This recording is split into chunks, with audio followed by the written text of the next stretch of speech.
the White Plum lineage, which is the lineage associated with Maizumi Roshi. So I'm in the White Plum lineage through Bernie, even though my teacher was most of the time Maizumi Roshi, but he died right before my transmission. So then Bernie became my teacher. So I'm in the lineage through the Peacemaker order, which it comes from Maizumi. So in the White Plum lineage, what are our core values? And one thing you can say is, well, the core values is precepts, which is true. And that's one reason why I focus on studying precepts as being a really big part of our practice. Tenshin always said, I don't know if it's true or not, but it sounds good, he always said, the Buddha said there's two things you should be accomplished in. One is emptiness, realizing the oneness of all things, realizing the constant changing of all things, realizing the absolute. What is your true self?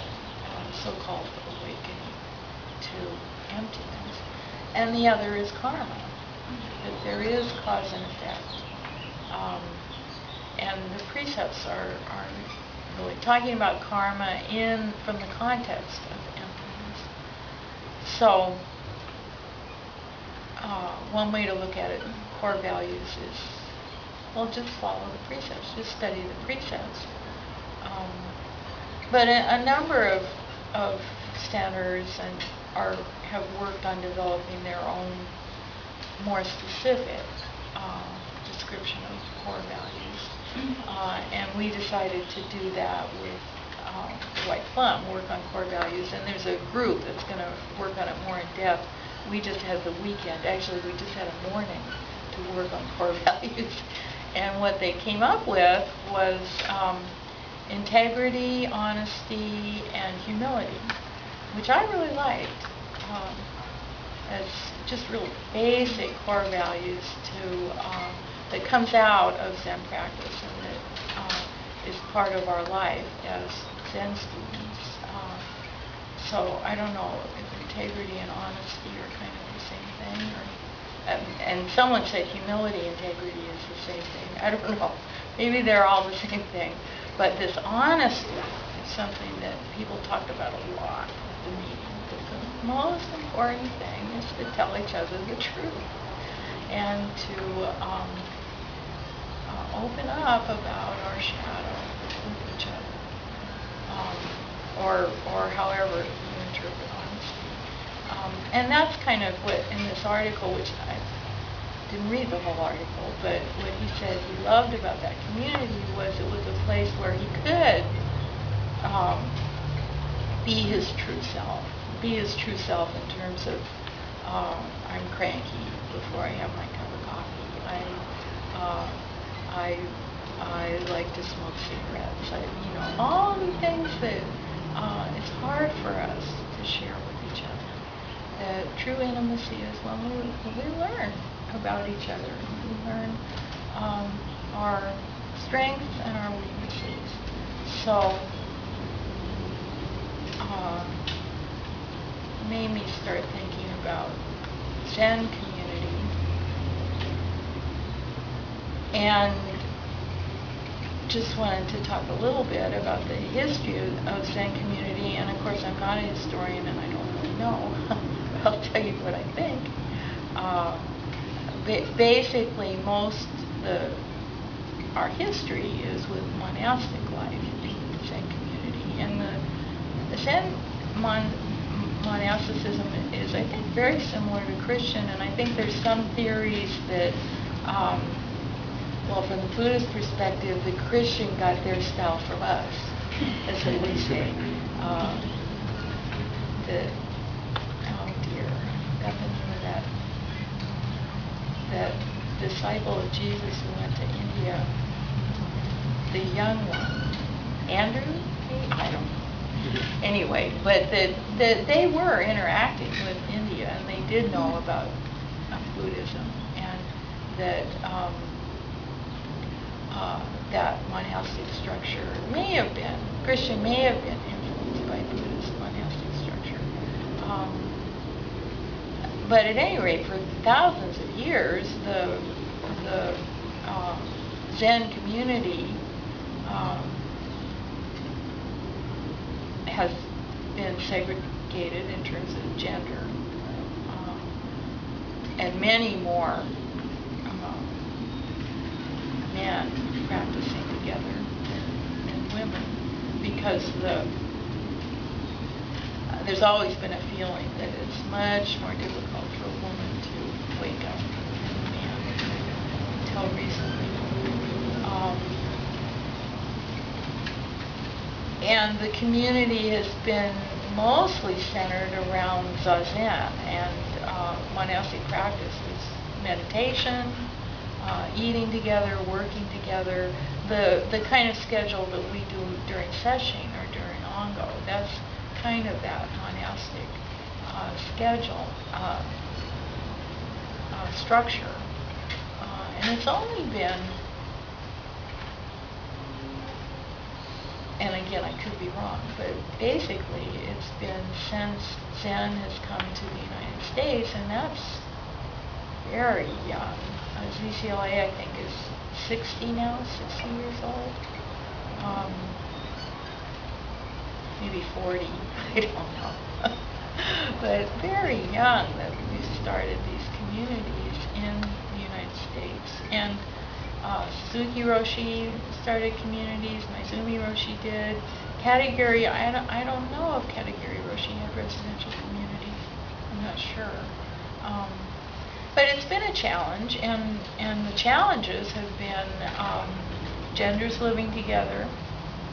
And of course, it's not true that just having an all-male monastery means there's no sex. That is naive. But still, having genders living together, sex becomes maybe a bigger issue. And also family.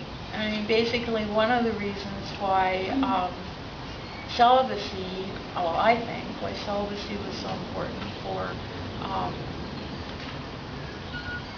early Buddhism is because it's hard to practice with a family, to just do meditation all the time and really realize the way. It's hard to do and raise a family and come up with enough money for a family. So the tradition was really the monk who was celibate, didn't have a family, just devoted their life to Zen practice. But now, besides having male and female, there's people with families living in community, and there's issues around families living together. And we experience all of that here at Sweetwater Zen Center. And we also have people living here who don't practice and are part of our community. So how to do that? There's a yearning, and that's what this man said in his article, there's a yearning for community, for that intimacy, that seems to be universal. And he, in some way, said it's because I didn't have that in my family, and that could be. But I know from the time I was in community in college in terms of being in a dorm. And then we got an apartment. 4 girls got an apartment with 2 bedrooms. So that meant there were 4 girls and 4 boys living in that apartment. And I liked that. I liked living as a group and having the kind of socialness of that. So I've always loved community, and I always tried to, whatever roommates I had, I tried to make them be a community, and they pretty much didn't want to. It was like, we're roommates because we can't afford to live alone. But now many of my Dharma brothers and sisters don't have community and aren't particularly interested in community, think it's too much, and are more creating practice places that becomes the center for a community. But in terms of living together, there's not very many residential and I think it's all called communities. Great, it's fine. But we are faced with these questions of how to live together. And actually, I wanted to use a koan to talk about this, which is koan I come back to and back to. Master Jizo asked Hogan, "Where have you come from?" "I pilgrimage aimlessly," replied Hogan. "What is the matter of your pilgrimage?" "I don't know." "Not knowing is the most intimate," remarked Jizo. At that, Hogan experienced great enlightenment. So, this intimacy, what is that? The Zen intimacy, our connection. I just finished reading this book that I really liked. It's called Abide With Me or something. Can't remember the woman who wrote it, but it's about a minister who goes to a rural town,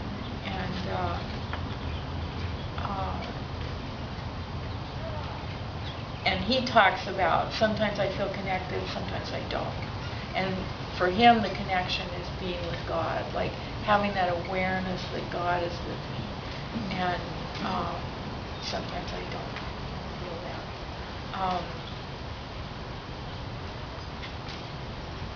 And I think we say that when we're connected, when we're grounded, when we're at one with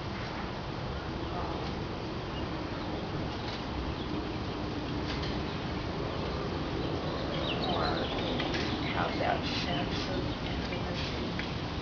So what is that? And he says not knowing, which of course is the first of the three tenets. Not knowing is most intimate. So when we drop off our ideas and concepts and just open up to each other, and this talking in terms of relationship, I think in that book he was saying about his relationship with God, and he mostly felt that way in nature. And I think that's true for a lot of us. We feel somehow it's much more easy to be in a beautiful natural place and just feel that intimacy with all things. What is that? And then why is it so hard to experience that with each other? So be not knowing. Drop off our ideas and concepts. And part of this is the listening that I know a number of you are really practicing hard, the nonviolent communication, learning to listen. And rather than, I know what you are, and I know how you think. I remember I did that one council. I didn't want to do council. And was sitting before council, I just went around the room and went, I know what you're going to say, I know what you're going to say, and I don't want to hear it. I know what you're going to say, and I don't want to hear it. I'm tired of hearing it. This little voice was going, what are you doing? But of course, when we sat down and did council, nobody said what I thought we were going to say. And when we really open up and listen to each other, there's so many surprises. Or when we're curious, when we ask questions, rather than telling, I know what's going on with you. You think, rather than